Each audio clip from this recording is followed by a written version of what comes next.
جلال آباد ښاروالۍ به سږکال د یوې مرستندویه موسسې د 240 میلیونه افغانیو په مالي همکارۍ 40 پراختیایي پروژې پلي کړي.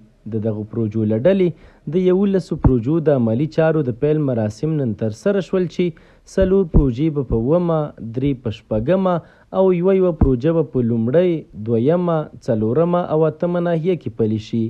مسؤلین وایي په دغه پروژو کې د سړکونو، ویالو او د تفریحي پارکونو جوړول شامل دي چې په بشپړېدو سره به له یوې خوا ښاریانو ته په بېلابېلو برخو کې اسانتیاوې برابرې شي او له بلې خوا به د جلال آباد ښار په ښکلا کې هم مهم رول ولوبوي. دا چې تاسو ته بهتره معلومه ده چې جلال آباد ښاروالۍ د خپلو داخلي عوایدو سره سره ځینې همکارې موسسې هم له هغوی سره کار کوي. د هغې له جملې څخه یو د نفس موسسه ده چې نن یې موږ او تاسو د 11 پروژو عملا افتتاح وکړله. دغه پروژې چې نن عملا افتتاح شولې د دوی پروژو تعداد 11 دی او ټوله بودیجه یې 110 میلیونه افغانۍ ده. انشاءالله موږ خپلو ټولو هیوادوالو ته 100% ډاډ ورکوو چې دغه پروژې به د کیفیت او د کمیت د لحاظه 100% تطبیقیږي. انشاءالله د دې منظم مراقبت کیږي او موږ هم خپله یو ښه تخنیکي ټیم لرو، انجینران لرو او کوشش کوو چې دغه پروژه په خپل وخت او د ښه کیفیت او کمیت سره تطبیق کړو.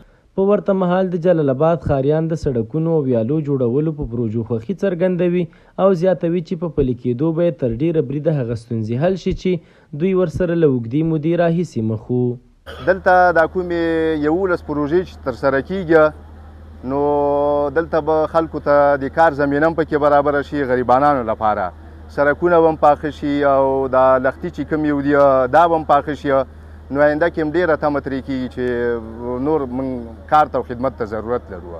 موږ د دې نه ډېر خوشحاله یو ځکه ډېرې ستونزې به دې سره حل شي.